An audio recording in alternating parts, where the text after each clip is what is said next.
Today on Neighborhood Bookstore, cozy mystery author Abby L. Vandiver. I'm not one of those people with an MFA or, wanted to be a writer ever since I was 7, carried around a notebook. I was a lawyer, and an economics professor. So, I had to learn suspense. I had to learn what it meant and how to put it in a book. Welcome to Neighborhood Bookstore, an author interview podcast. Each episode, we take a used book off the shelf at Pop Art Books Culture in Boardman, Ohio, and discuss its creation with the author. I'm your host, Eric Harper. My co-host today is Craig Duster, owner and head ne'er-do-well at Pop ABC. Hi, Craig. Hi, how are you? I'm good. Thanks for being here. Thank you. Well, today we are discussing the cozy mystery novel, A Deadly Inside Scoop, with author Abby Collette. Welcome, Abby. Thank you for being here. Thank you for having me. Well, by way of introduction, we're going to embarrass you a little bit. Oh. So, Abby Collette is the open pen name of best-selling author Abby L. Vandiver, who has found equal success as a mainstream author and an independently published author. As Abby Collette, she writes the Ice Cream Parlor mysteries, which we'll be talking about today, as well as the Books and Biscuit mysteries, both of these from Penguin Books' Berkeley Crime imprint. As Abby L. Vandiver, she writes the Logan Dickerson cozy mysteries and the Romaine Wilder mysteries. As Cade Bentley, she publishes women's fiction such as Where Wild Peaches Grow. Your successes just goes on and on, so I'm not going to keep going, but the privilege to have you with us today. Thank you for being here. Thank you. Thank you. Well, so we are discussing A Deadly Inside Scoop, which is the book 1 of the Ice Cream Parlor mysteries. And for people who haven't read the book yet, I wondered, would you mind just giving us a quick synopsis of what that story is? I will try. So this thing about me is, after I write a book, I never read it. So I sometimes forget. And I go all the time and people are telling me, oh, I love this and I love it. And I think, did that happen in that book? But basically, I can tell you, my character, Wynn, comes home from New York because she's sort of homesick to her family's ice cream parlor. And it's in Chagrin Falls, which is, if you live anywhere Northeast Ohio, you probably know about that place. It's a real place. There's a waterfall that dissects the little village in half. So it's a very idyllic, quaint, pretty place. And the first day she reopens the shop, there's a dead body. So of course, in all my books, I kill people. So she sets about trying to find out who done it. Very cool. And by the way, I reread the book in advance of our conversation, and I enjoyed it very much. Thank you. I did So, too. Thank you. This is not your first novel, but it's the first book in the series. So how did this book come about? So that one came about because it's my first, I guess not really first traditionally, but it's my first one, I guess, with an agent. So I've written maybe 20, 25 self-published short stories and novels. And I was doing promotion for one of my books in the Logan Dickerson mystery series with a small publisher. It was just for a promotion they had, never thinking they would want to publish me, but they did. And right before that was set to release, an agent contacted me and asked, could she be my agent? So I said, yes, what do I do? So she said, just sign a contract. And then of course I had to have something to submit to publishers. So I wrote this one little story. I think it was about a woman who was pregnant and she was solving mysteries. And none of the publishers liked that. One publisher said, can you do that while you're pregnant? Can you actually solve a mystery? So, but one of the editors told my agent, if we love Abby's voice, so if she were to write an ice cream story, we would be interested in that. And I thought, ice cream story? I don't know an ice cream story to write, and in every book I write, my characters have an advanced degree, and they're out here in the professional world doing this or that. And I thought I wouldn't know what to do. And then it hit me. And so I wrote that book. And actually that book was on its way to auction. So 5 publishing houses wanted that book. And then Berkeley actually did a preempt and they got the book. So That's a very big deal.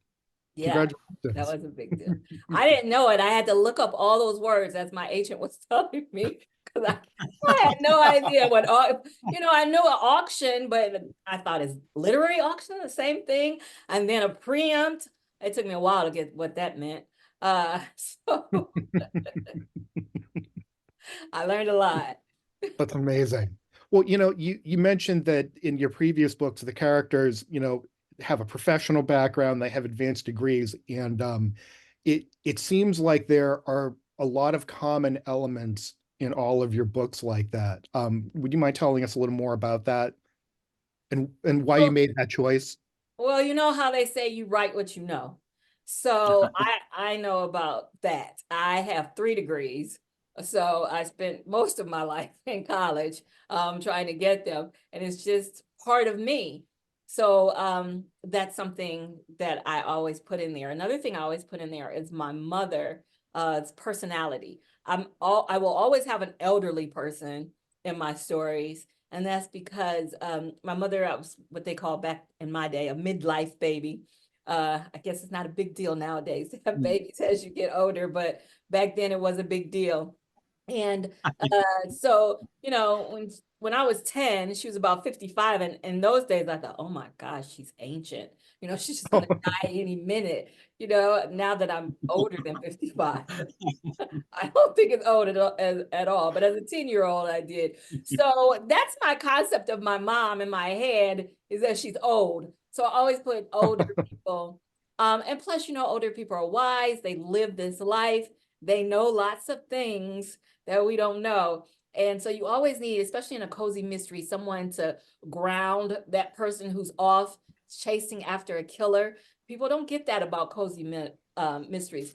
Someone has decided because someone was killed, I am going to go and look for that person. That's scary in itself, and something I would never do. So another thing in my book is the sleuth is always reluctant. They never want to actually go after the killer, but someone Right. can them. Yeah, and they do Well, it. that makes sense because in real life, most of us don't behave that way. And if we felt compelled to, everybody would be reluctant. So Yeah. those are the kind of elements of my stories. Amazing. When I was reading your book, it's not a one-to-one comparison, but the dynamic between your detective Wynn and her best friend Maisie reminded me a little bit of Easy Rawlins and Mouse in Walter Mosley's books, because Easy Rawlins is a well-meaning amateur who's being dragged by Mouse, who's an unstoppable Killer. force of nature. Yeah. And so, I sort of saw the same thing between Wynn and Maisie. Well, that's funny. So Maisie is actually patterned after a friend of mine. I always hijack people's personalities because you want your characters to be believable. So why start from scratch when you know people to steal something from them? So my friend's name is Molly, and in the book, there is an old Jewish woman who owns a Chinese restaurant, and I made her in the book. I don't remember her name, but I made her in the book always wanting to feed someone. So I got Molly, who's Jewish and older, she's in her 70s, to read for me that section. I said, I don't want it to be stereotypical. She's always trying to feed someone. She goes, oh no. She says, they called my mother Dorothy, have you eaten yet, Cohen? So she said, you're right on point. And then I thought about Molly, and Molly is this over the top, always has all this energy, shaking around, and always ready to go, always ready to get into something. has a story for everything. And so I said, I'm going to put Molly in my book. Thank you, Molly, for helping me. You get a part in the book. And she became Maisie.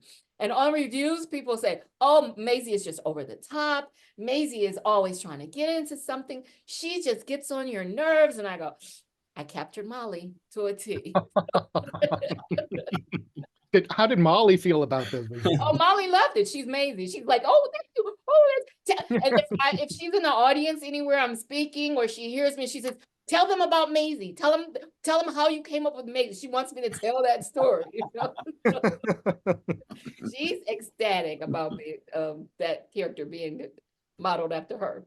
I love that. Well, and like that's exactly what Maisie is like in the book, so I suppose that makes sense. Yeah. You know, one of the things that stood out for me was that your characters are very fully realized, and not just your two main characters.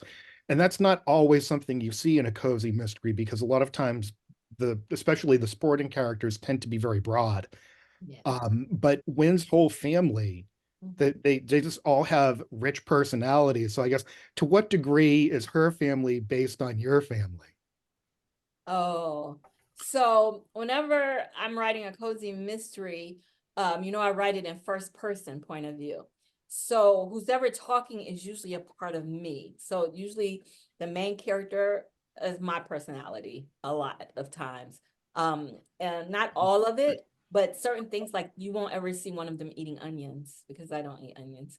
Or, that's why they're reluctant, because I would never go running toward a murderer. So a lot of it is me. So I get that personality. And then, like, as I said, my mother, she's usually the older person. In this story, Albie, Wynn's mom, she likes to sit in parking lots and just stop in the middle of the street and sit in her driveway. That would be me. I do that all the time. I knew that I just pulled over in parking lots and just, sat there. And I know I sit in my driveway, but someone told me not too long ago, you just stop. Whenever and I do, I'll stop the car, I'll stop walking just if I'm thinking about something. So that's that personality. And then Molly is in there as Maisie, and Raya is someone too. The firecracker, my ex-sister-in-law. She was always ready to fight. You just had to say one little thing, she's ready to defend. And this is when we were younger. And so that's what I do. I take other people. I don't build a person from scratch. And I don't know that anyone does, because any writer would say, or anyone would say, when they're trying to describe someone, they say, they act like so-and-so. They compare it to someone, or they have a personality that you say, well, how those kind of people are, or what those people do, with that kind of personality. So I just kind of take those traits and make them believable. And I talk to myself through the whole thing, with conversations, the dialogue, to make it real.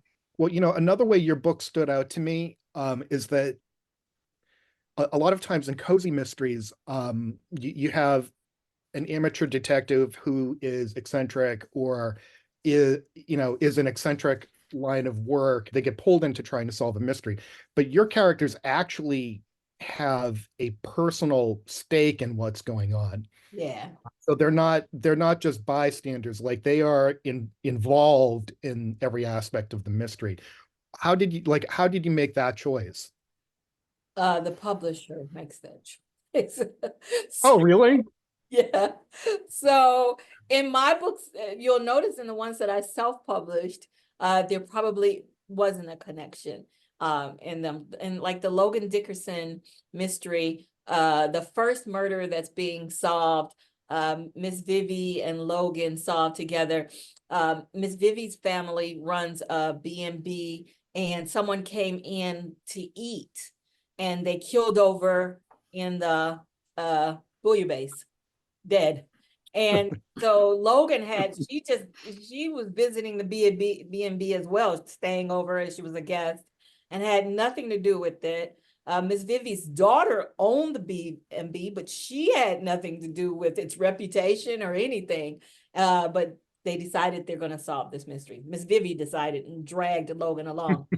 But when I got to Berkeley, they said, well, we need to you to show, at least in the first book, some connection to make her want to do this. So, Gotcha. yeah. So Oh, that's that is an interesting inside scoop. Like, what kind of challenge is that for you as an author to sort of be trying to, fulfill the requirements of the publisher? And I yeah. mean, obviously they must have some idea of what they're doing because Penguin is the biggest publisher in the world. Right. So yeah, so I still thought that I knew more than Penguin. So it was And you probably do. no, I don't. No, definitely not about publishing. It's hard for me because when I wrote the story, of course, I'm thinking it's perfect, even though I hadn't went back and read it, so I don't know. I thought, oh, it's perfect. I don't need to do anything. They want this. That's not how this goes. The whole time I'm frowned up. Every time I got edits back, I would read them and then I'd have to shut it down and walk away because I would be so upset. Like, why would they want me to do that? Why would they want me to do that? So on the first book, and all my self-published books, and this is sort of like a requirement. There's a format to cozy mysteries. There's an amateur sleuth. It's in a quaint little town with nosy neighbors because you need them to help you solve, the mystery and answer questions and see things. So, and it's in a quaint little town. The violence happens off stage, and there's very little, if any, romance, maybe a little kiss, a peck on the cheek or something. So I stuck with that formula, and the murder was never on the page, which it's not here either, but it was just a dead body will always turn up in my self-published books. They would just turn up. And then at the end, I would sort of do like Agatha Christie, or get everyone in the room and then point out the murderer, sort of like in Clue, the game Clue. Everyone's in the room and then you deduce it and say, and that's the way I did it. So I wrote a book and sent that to Berkeley, and they said, no, we want to know the victim before he dies. What do you mean? You want to know that he's going to die. What do we care? And then they said, we need a little drama at the end. We need a protagonist to be in danger. And I'm thinking, well, I guess so. If they're going chasing after murderers, they should be in some danger. Right. So yeah, so I had written the entire book. I got the deal on four chapters. I didn't write the whole book. So they saw 4 chapters of it and said, okay, we're going to buy it. But then they didn't tell me anything else. No guidelines. Okay, finish the book and send it to us then. We've acquired it. Let's have it. And I just did my usual, and they were like, no. So I had to go back in, and I don't do versions. I don't do drafts of books. I'm thinking, I got to figure a way just to stick it in, because I am not like tearing it apart and reassembling it with all this stuff. So I stuck in the beginning about the dog, the guy with the dog. My friend Catherine, who we just talked about, she had one of those kinds of dogs. What is it, Oripe or something? And so I put it in. And then in the end, I just added a chapter where they were in the hotel and she got caught in the stairwell. So, well, I was going to ask about that because the ending of your book was a little more harrowing than I would normally expect to find in a cozy. Yeah, because they told me I had to do that. They told me I had to change my name to Abby Collette. That's why I have a different name. And they told me I had to put some suspense in it.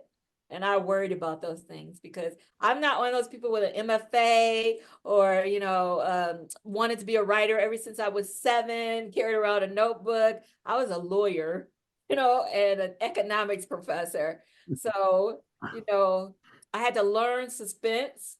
I had to learn what it meant and how to put it in a book. I had to learn how to, so recently I tried to write a thriller.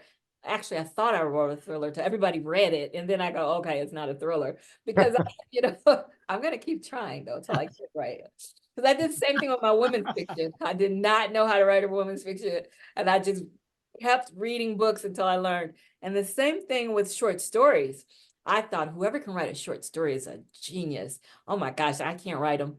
And I usually think of myself as a genius. So that kind of upset me because that just didn't mesh, you know?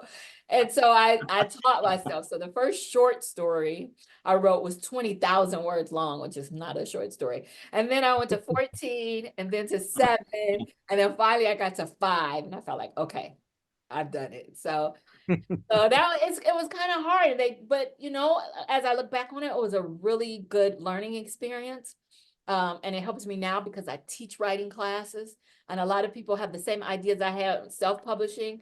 And now, you know, you want your book to be up to the industry standard, even if you're not being traditionally published. You don't want to self-publish your book and it's not a good look. The formatting is off, the cover is bad, the story doesn't follow a narrative arc. You want it to have that feel because self-published writers get such a bad reputation.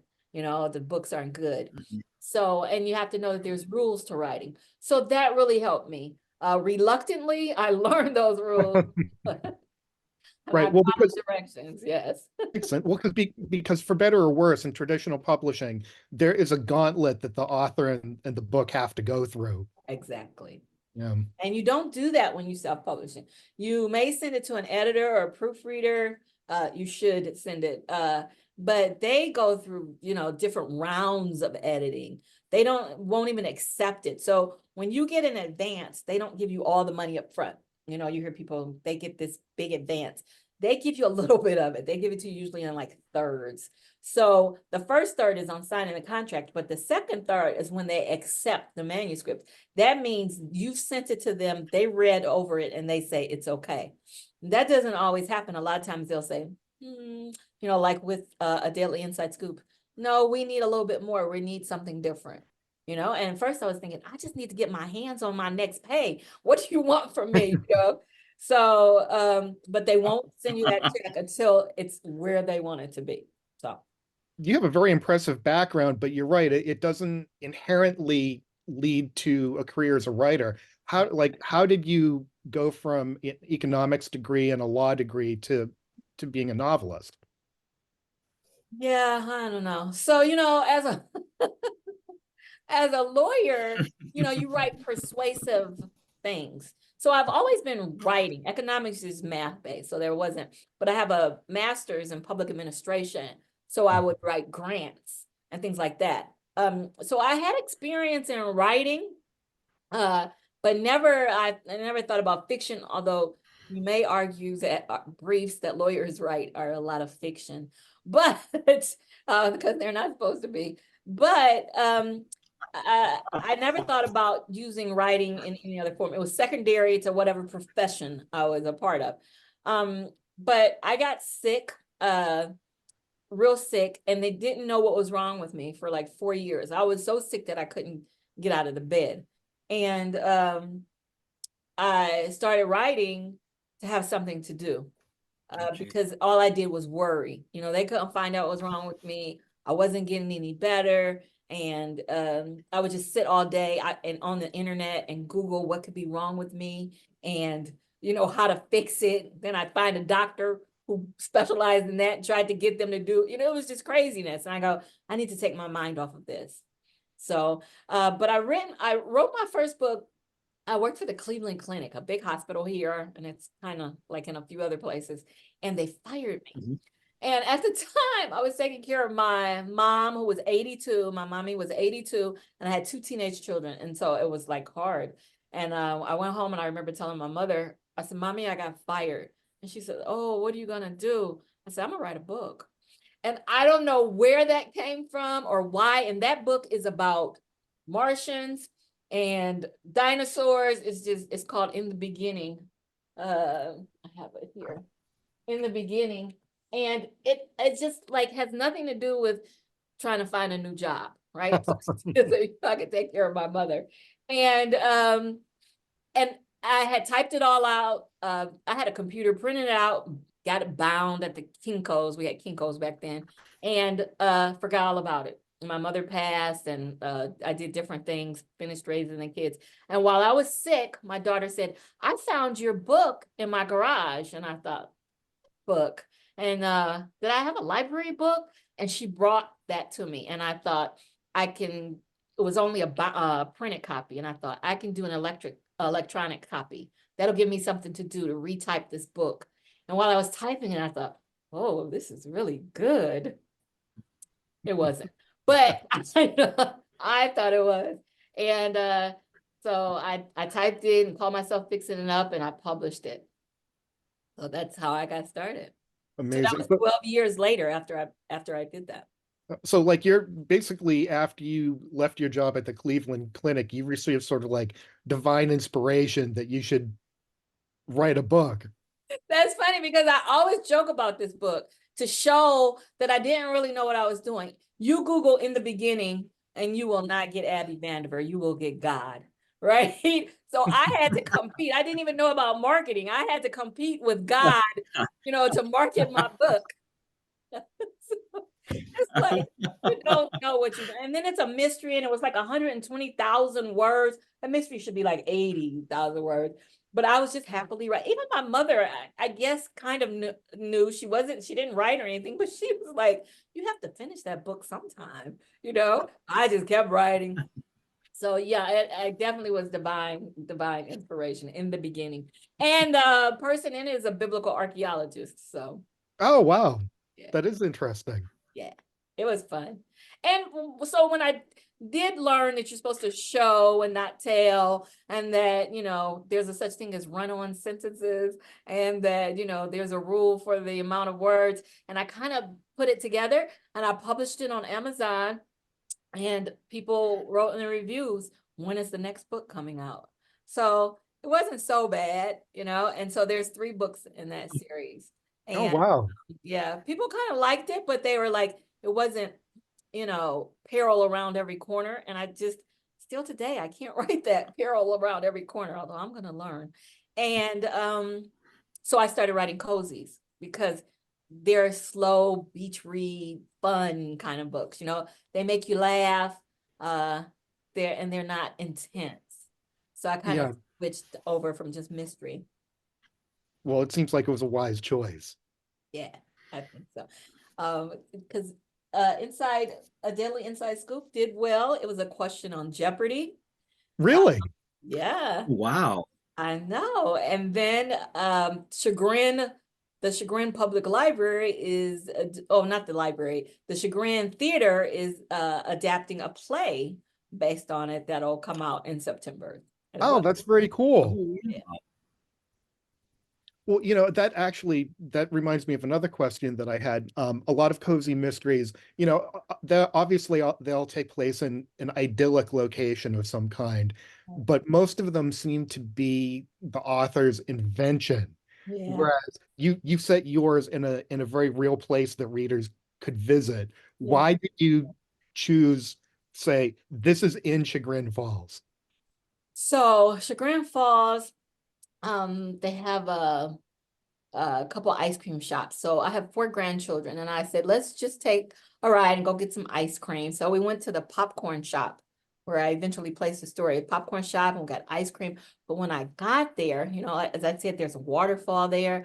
Everyone was out walking around. It's a square instead of it's a triangle instead of the square in the middle of the town. People were walking around, eating ice cream, popcorn. They're at the falls. It was so pretty. It's such a pretty place. And people were so friendly. And I thought, oh my gosh, this is such a great place to kill someone. So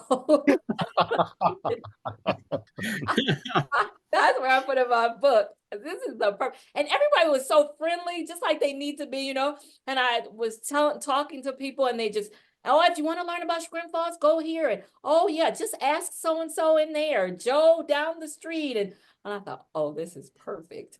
So that's what I did. It was too good. Chagrin Falls actually is ready made for a cozy. Ready made, and the falls. So there's this stairway that leads down to the falls, and I was still kind of sick at the time, so I sent my grandkids off I said, you know what, I'm gonna write a book set here. I said, go find me things, take pictures of what can happen. So my girls, the 2 youngest girls, went down by the falls and came back with pictures. I said, that's where the dead body's gonna be. Wow. So is Wynn's ice cream shop based on a real location in Chagrin Falls? Yeah, It's the popcorn shop. They sell mostly popcorn, but they have a cooler with ice cream, hand dipped ice cream. And then Jenny's is there. Jenny's is a very popular, like, artisanal kind of ice cream. It started in Columbus and it's there. But this one I liked because they have the actual picture window in the back of the store of the falls, just like I wrote in the store. So I was telling the lady as she scooped up, I said, I'm gonna write my book here and put it here. Can I do that? She's like, oh, I don't know. You have to ask the owner. Where is the owner? So she was like, they were like, sure, yeah, kill somebody. We're fine with that. So I just kept killing people. Right? Oh, that's funny. Like Chagrin Falls, the only thing it was missing was a murder. Not anymore. How closely does your description of the town Triangle match reality? Because like it in the book, it definitely seems like a place I would want to visit. Yeah, so you have to have a little bit more money in your pocket to shop around their triangle than I made in my book. They had things like West Elm Furniture Store and stuff that they have more upscale things in Chagrin Falls. It's one of the more affluent neighborhoods around. And so I thought, oh, this won't do. I can't have all these ritzy people around while I'm trying to kill people. I just need like everyday normal people, entrepreneurs who open their, little bookstore, their little art gallery, and not big companies. Although the second book in the series, a big company is trying to come in and build things around there, and they're fighting against that. They want to keep it quaint. So I can kill more people. And so so it matches in the description of the grounds because it Mhm. is a triangle and not a square, and that their stores, North Franklin Street, I think that's the name of the street. It actually is the main thoroughfare, just like I have in the book. Carriage Hill, though, where Wynn's parents live, doesn't uh, end into North Franklin. It's just further up the hill, and the streets there are hills, and they do really do. I don't know if I had that in this book. Oh yeah, pumpkin roll, and there Mhm. really is a hill that they have where they do the pumpkin roll right there on North Franklin Street. So all those things are pretty much true. The How the waterfall looks, how it looks out the window of the ice cream shop, they're pretty much. I remodeled the ice cream shop though, so it's a little Sure. different.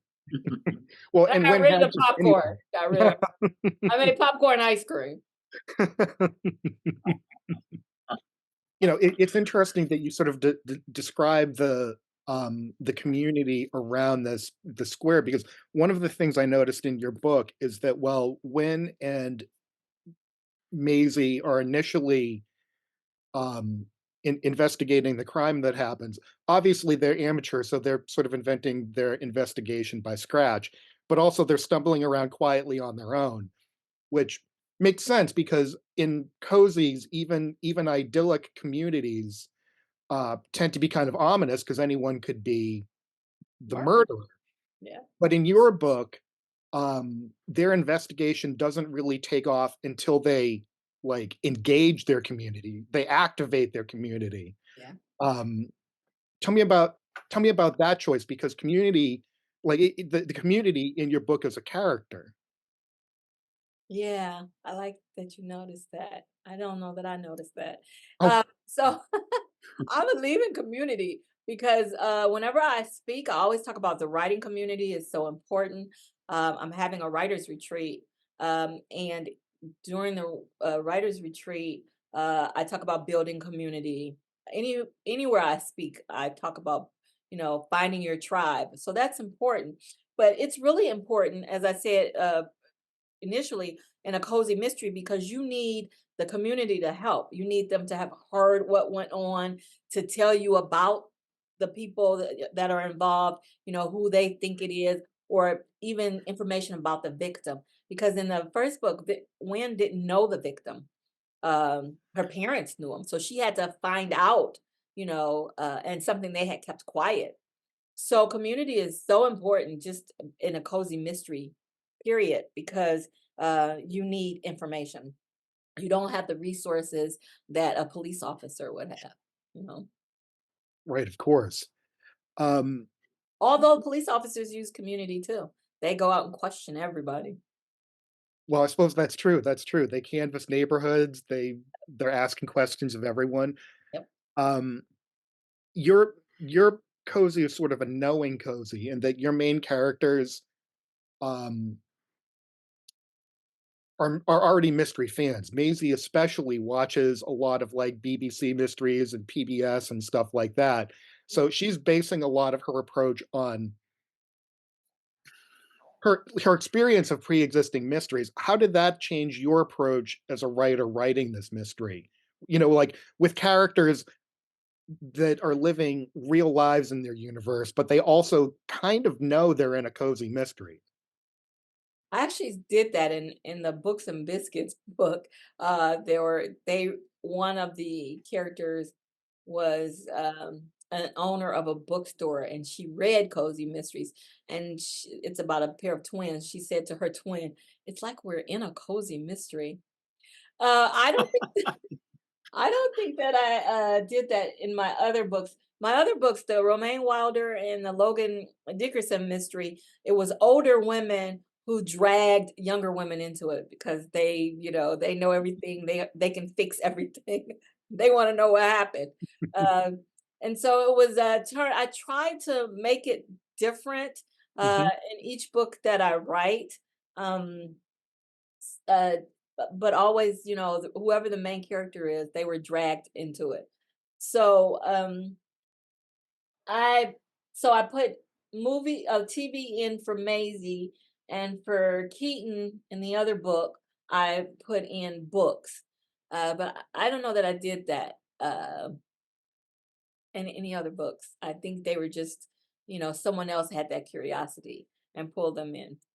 Well, it makes sense because the characters needed to start somewhere. Yeah, they got to start somewhere. Well, Craig, I know your curiosity is sort of about the behind the scenes machinations. Do you want to Sure. hop in here and ask a couple questions? Well, when you were talking about doing writers retreats and so forth, I know we do some stuff like that here at the store too, but I wonder if you feel like more established writers have an obligation to help out people who are just kind of starting out. Um, Yes, I do. And I did that even before I was traditionally published. When I was self-published, I just felt like whatever I learned, I needed to share. So when I first started self-publishing, the first month I put my book up was June. I got 0 sales.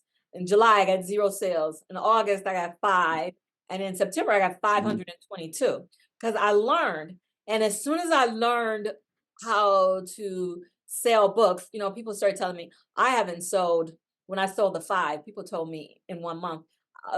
Many other authors told me I haven't sold 5 in a year, and I didn't realize that people weren't selling books. And then if I was selling 20 a day, and upwards for a little while, and people were like, I've never sold 20 books.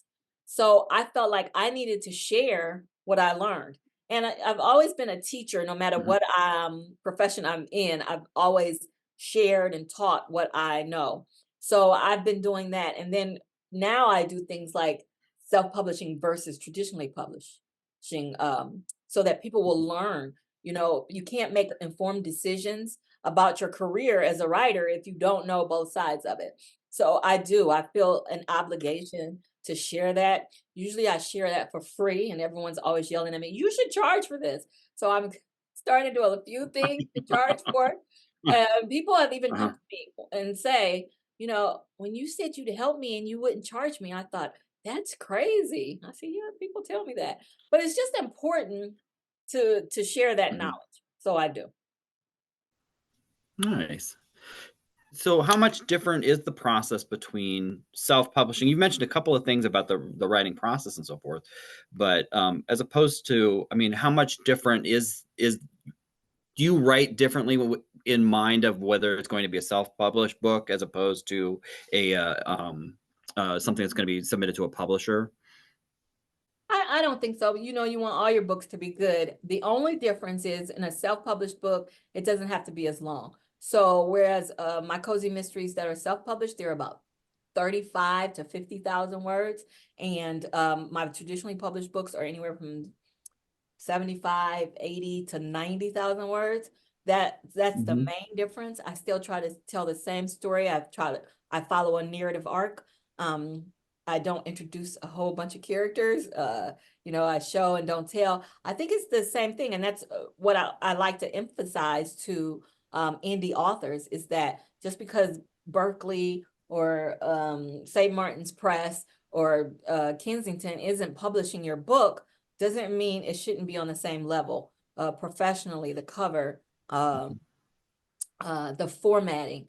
I pick up so many self-published books, and so Word, they type their books on Word, and it has a default format that's not the same as you find in a book.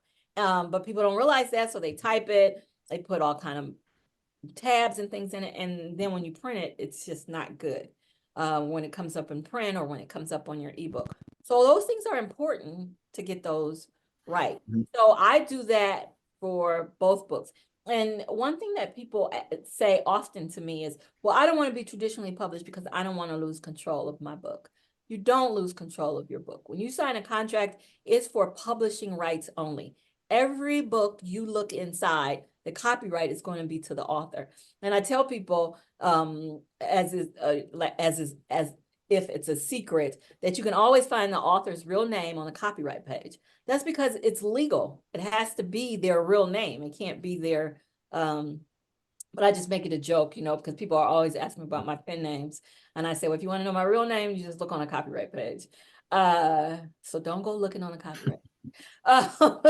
So you don't lose control of your book. You write the story, and they make suggestions. But that's the same thing that happens for an indie author when they send it to their beta readers or to their proofreader, or if they spend the money on an editor, which I don't think they should do. You get feedback, and that's the same thing. And if you don't want to make changes when you're traditionally published, if they send you something you don't want to make a change, you just write in STET, STET, and that means don't change this. And they don't change it. They may not give you another publishing deal if you're hard to deal with, but they don't make you do anything. And the money is different because you receive it differently. So that little thing I went through where I didn't make any money all those months in August, I sold 522 books, but Amazon doesn't pay you for 60 days after the month you made the money in. And in my day, they didn't pay you until you made $100. So I didn't get my first check until November. So that was in 2013. From November 2013 to today, every month I've received a check from Amazon, whether it was for $8,000 or $8, I got a check every day. But as I said before, for traditionally publishing, you get an advance and they break it up in either 3 or 4 payments. So the first one when you sign, the second one when they accept the manuscript, and the third one when you publish. And if it's a fourth one, it's just when they want to send it to you, if it's a fourth payment. So, and then you don't get royalties until you've earned that out. People don't realize that as well. They give you an advance. If anything happens, you never have to give that money back, but you won't ever start getting royalties until you've earned all that money back that they've given you. So say they gave you $5,000, or if you're a big one and they gave you $1 million, you won't see a royalty check until you made that $1 million back. And sometimes they're paying you $1 a book, right? 50 cents for every ebook. That can take a while. And I didn't realize that because I got a big advance the first time out. And I was so happy. And then I thought, wait, I have to get all this money back, coins, pennies at a time, So, but that's the only difference is how you're paid. And I think, and the length. What's your day look like? So do you write a certain amount of time during the day, or do you write at certain times, or when do you edit? What does your day look like? Yeah, so no one should do what I do. So if I have a deadline, I have a deadline that's March 15th. I usually start writing my book like March 1st. I am terrible at this. I do not have a schedule. I play music with words to it while I'm typing. So sometimes those words end up in my book. Oh, baby, I love you. And then I type, I love you, and I love to do. I make it go in, but it's like the words from the song. Um, I I do find that I write better in the mornings if I get up in the mornings and I write. Um, Mhm. uh, but and then I have these notebooks all over the place. You can't see, but I have notebooks all over the place, and I scribble all in. My son says it looks like the diary of a mad woman because I write up the side or on top of each other. I leave it in my bed at night, and sometimes I have a notebook in case I think of an idea. And I wake up the next morning, I've Mhm. written it on top of something else I've written. And lately, my handwriting is so bad I can't even read the first part of it. So I have receipts that I write on. If I'm in the car, oh, I got an idea. Find a receipt, on my dashboard, and I write out. Once I Wow. was in the hospital and I hadn't written in a while because I hadn't been feeling well, and they brought me lunch, and they had a great big napkin, a big square napkin, and something hit me, and I got that napkin and I wrote out some stuff, and a writer friend of mine called to see how I was doing. I said, I think I'm feeling better. I even wrote something on my napkin, and she goes, oh, Abby, you should ask at the desk. They probably can give you paper. I said, why should I use paper? I got the other side of the napkin, and dinner's coming. So I'd have another napkin by then. So I mean, and I write on the back of envelopes. Is Mhm. crazy. So no one should do what I do. I'm not one of those people that say, yeah, I go into my writer's cave from 8 to 12 and then I have lunch and I write 2 hours and I don't. And I can write a book in about 21 days. Um, Mhm. and so I wait till the last minute to do that. It's not a Wow. good thing for me to know that about myself. Yeah, I make people nervous around me. They go, aren't you supposed to be writing a book? Yeah. And so sometimes I'll go and I go, oh, I gotta write a book today. And I can't write a book in a day, but so now I teach a class. I teach a class how to write a book in 30 days. Oh, wow. Well, where can we find that?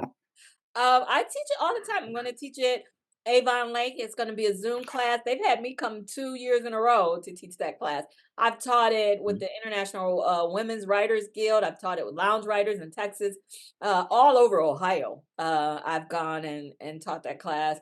People love that class. And I think I did a couple classes online and for people to pay for, and I think I did that class. So uh, I do it a lot. This book is the first in a series of books. Do you have to lay things out in the first book to get to the second book? I mean, do you write you're like, oh, well, here's a dangling thread I can put into something for the second book or something I can put into the third book? Or does that just kind of like you go back and you're like, oh, I'll just pull this out and pull this out? No, so I try to write all my books as standalones, even if they're in a series. That way you can Mhm. pick up any book and be fine with it. You don't have to know what happened before. I think each book should be a complete book. I did do that in the third book in this series. I kind of left like I didn't leave a cliffhanger. I don't like those at all. It was something that Wynn was planning to do later. And that was in the hopes that I got another book, and I didn't get another book in that book deal, another book deal for that. Hmm. But it didn't dangle. It was just there. But I don't believe in doing that, making people, have to buy the next book to find out what's has happened, Right. or have to buy the previous book to understand what's happening. So every book I've ever written is a standalone. You can pick up any book Mhm. and be fine with it. I think that's important. You want people to enjoy your book. You want them to be satisfied when they get to the end of it. Makes sense. Yeah. Well, Abby, what's next for you? So you have finished up the ice cream parlor mysteries. What does the future hold? Well, I'm writing I thought was a thriller. Remember, it's not really a thriller. Everyone has told me. So I'm gonna learn how to write a thriller. I'm going to write some more women's fiction. I hope to do another cozy series. I haven't thought of one. I said I was going to also teach myself how to write romance, but I don't know. I get to blushing even if I have someone just heck want someone on the lips, a kiss. So I don't know that I could do that. And then I have a lot of things coming up. I'm going to Pittsburgh for the Festival of Books in October of 2024. I'm also in October.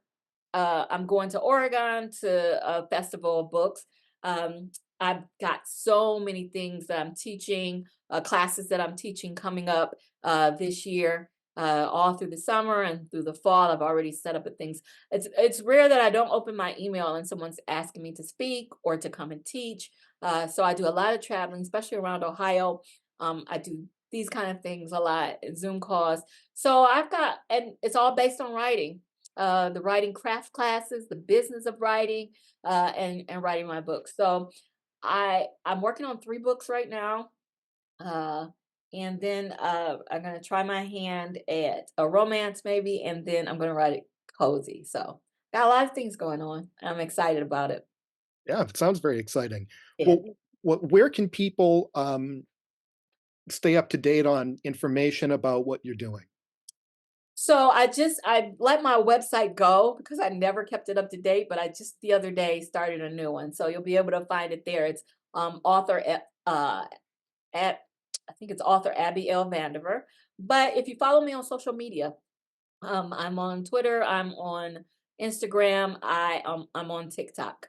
So follow me and keep updated with the things that I'm doing. And I'm open to anyone. You can email me. That's fine with me. And if you want to chat, if you got questions about my books, I'm okay with that.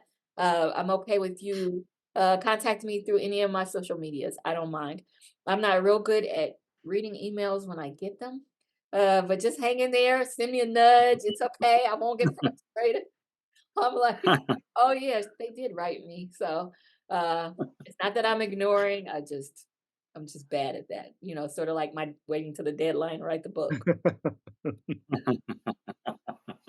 Well, very cool. I appreciate your being here. I appreciate your taking the time to speak with us and educate us about your process. It's just been a pleasure talking with you. Oh, it's been fun. And thank you so much for inviting me. I'm going to come down a boardwalk and come to that used bookstore. Oh, you should. You should. And for our Absolutely. listeners, when in Boardman, Ohio, Boardman. visit Sorry. Pop Art Books Culture on Market Street. Full address and contact info will be in the credits of this episode. Right. As always, you can find this podcast on my free Substack, as well as wherever fine audio content is available. We just thank you for being here, Abby. Audience, thank you for listening, and we'll be back. Thank you. And that's our episode. One detail I want to add, when I was recording this interview, I had some trouble with the internet and we lost part of the audio. But Abby also writes historical fiction with her friend and collaborator, Catherine Dion, under the name Catherine Longino. So I encourage you to seek out those books as well. So Abby Collette, Abby Vandiver, Catherine Longino, Cade Bentley, all worth reading. As always, support your local used bookstore, read books, and read Abby Colette's books. Neighborhood Bookstore was created and hosted by Eric Harper. Visit us at ericharperpresents.substack.com for free episodes and transcripts and all the latest news. You can also find us on YouTube and wherever fine audio podcasts are published. Today's guest host was Craig Duster, owner and head ne'er-do-well at Pop Art Books Culture. When in Boardman, Ohio, please visit Pop Art Books Culture at 6949 Market Street, Boardman, Ohio 44512. www.popabcstore.com. This episode was produced by Eliza Osborne and Eric Harper. Executive producer Julie Cancio Harper. Narration by Adam Fetterman. Thank you for listening. We're glad you're here.